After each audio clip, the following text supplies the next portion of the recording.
Hai guys, balik lagi dengan Barista dan masih dengan pembahasan keuangan keluarga.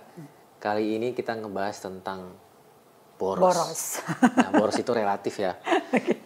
Ada yang bilang menghabiskan 50% dari income untuk healing itu boros. Ada yang bilang itu enggak. Tergantung orangnya. Ada standarnya sebenarnya, tapi ya untuk orang yang ngerasa menghabiskan 50% untuk healing itu bukan borosan, berarti waktunya untuk belajar ya.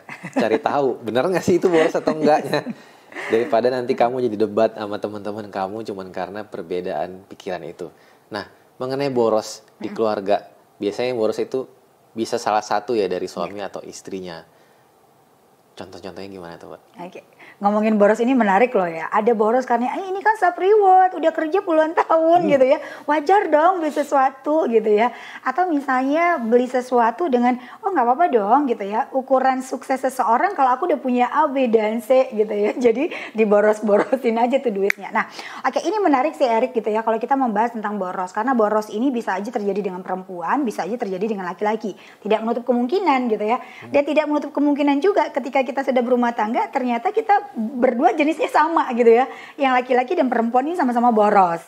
Sefrekuensi lah kalau anak zaman sekarang tuh ngomongnya gitu ya. Berarti waktu perkenalan dulu cocok itu mereka memang. Ya, gitu ya. Karena sama-sama hobi belanja misalnya gitu.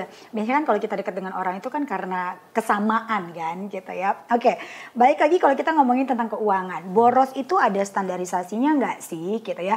Nah kemudian tahap seperti apa sih yang dikatakan bahwa ini tuh udah boros banget dengan keuangan ya. Nah sebenarnya nih Erik sama teman-teman, kalau kita ngomongin boros semuanya balik lagi dengan kondisi keuangan kita. Karena kondisi keuangan kita itu sebenarnya mampu untuk membeli atau tidak, itu kan kita yang tahu. Benar gak sih?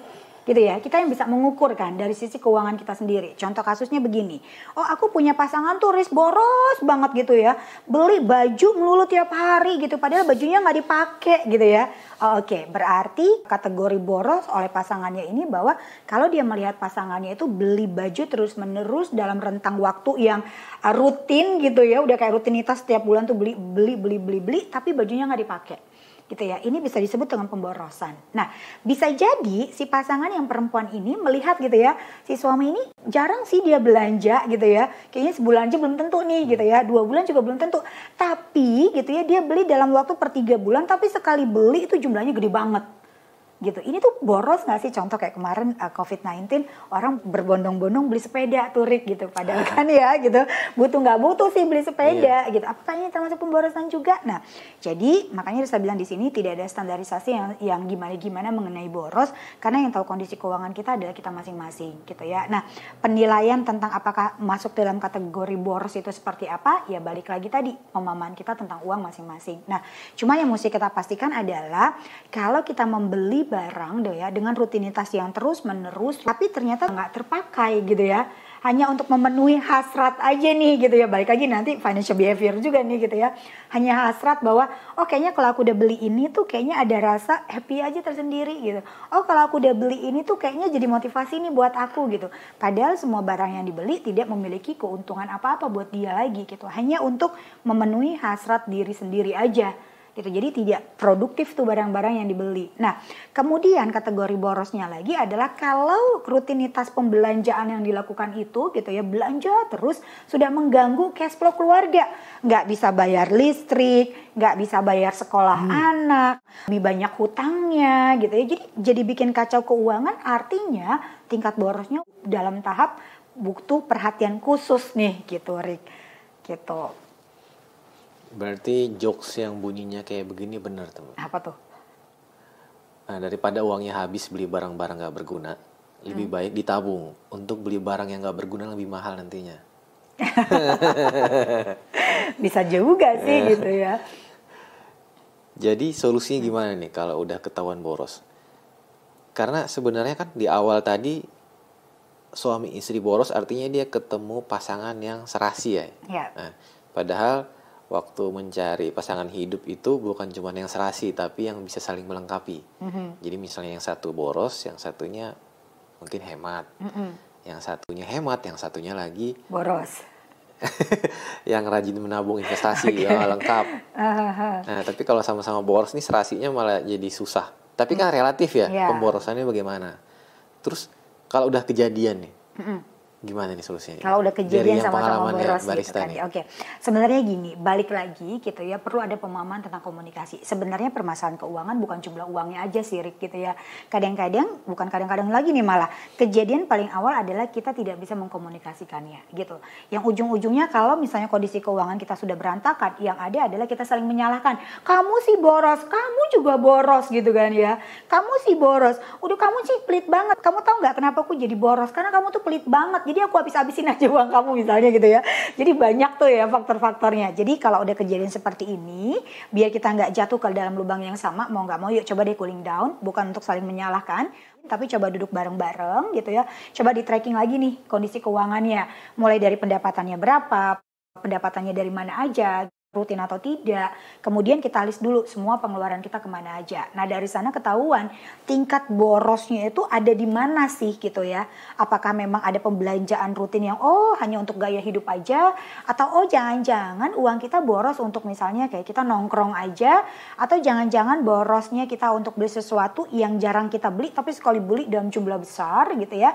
Dan biasanya barang-barang yang kita beli ini adalah kita tidak rencanakan dari awal. Makanya kalau udah kejadian, di list lagi pengeluarannya, coba dipilih-pilih mana pengeluaran yang tidak terlalu penting banget gitu ya. Nah dari situ punya hobi, contoh misalnya Erik, dalam per 2 bulan tuh aku suka koleksi barang miniatur, misalnya kayak komik yang lucu-lucu misalnya gitu ya. Atau si istri misalnya punya hobi yang aku tuh seneng banget beli high heel misalnya gitu. Atau misalnya ngumpulin hijab gitu. Coba kita kemukakan aja dulu. Erik punya hobinya apa, pasangan punya hobinya apa, begitu juga dengan teman-teman. Setelah itu kita lihat nih pengeluaran dan pendapatan kita. Kira-kira kalau dari awal kita udah anggarin budget kamu untuk beli hobi kamu ya, tapi beli hobinya nggak tiap bulan. Beli hobinya kita mundurin 2 atau 3 bulan, tapi aku kasih budget misalnya 2 juta. Oke, begitu juga dengan pasangan gitu ya. Oke, kamu hobinya beli make up, beli baju, beli high heel. Kalau aku lihat baju-baju kamu saat ini tuh udah banyak banget gitu kan ya. Dan belum tentu juga kepake semua. Oke, kalau aku budgetin misalnya di angka yang sama. Kita sama-sama 2 juta buat hobi kita. Tapi kita belinya dalam waktu 3 bulan. Kira-kira oke nggak? Nah artinya kita harus ada lagi pembahasan gitu ya. Komunikasiin buat kesepakatan gitu. Sehingga dari situ kita ke tracking. Hobi kita tetap bisa kita salurkan. Tapi semuanya jadi terukur gitu. Sehingga tidak mengganggu kondisi keuangan semakin parah. Jadi sebenarnya kalau kita ngelihat orang yang lagi shopping nih di mall ya, bayar ngantri di antrian pembayaran, bisa jadi yang lagi mereka beli itu sebenarnya pemborosan, bisa jadi sebenarnya itu sudah dalam budget ya. Nah memang kalau misalnya tanya gitu ya, pasti banyak yang komen adalah yang nggak dibudgetin Rick gitu. Tapi kan kita nggak tahu ya, kita nggak tahu pikiran orang dan dompetnya mereka kan. Betul. Dari sudut pandang kita lihat, wah banyak banget kantong belanjaannya dia. Iya.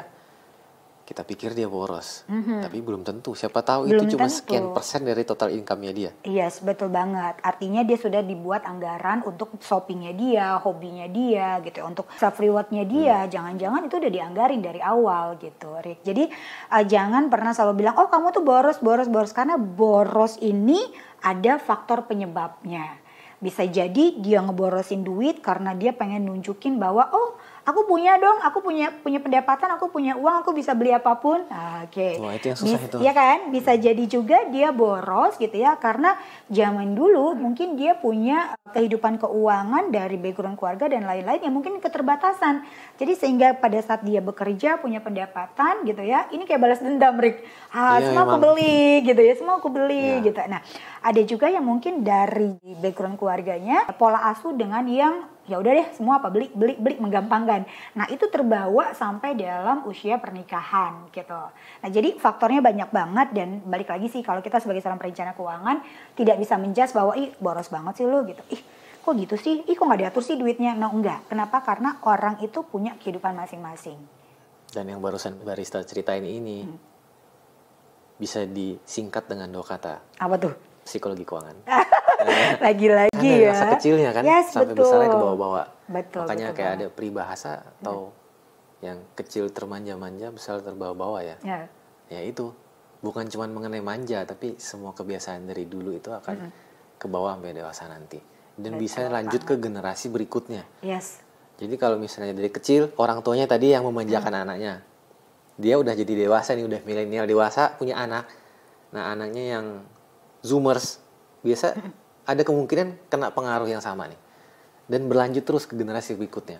Dan kalau misalnya pengaruh yang dibawa itu buruk atau negatif, secara relatif ya Mbak ya, itu negatifnya jalan terus. Tapi kalau pengaruh yang dibawa itu positif, positifnya bisa jalan terus. Kecuali satu saat nanti putus. Oke. Nah inilah cara memutusnya, mesti belajar tentang keuangan. Makanya selalu ikuti nih YouTube-nya Erik. Oke guys, kalau gitu video ini sampai di sini dulu tentang pemborosan. Sampai ketemu di pembahasan berikutnya tentang keuangan keluarga bersama Barista lagi. See you guys. Bye.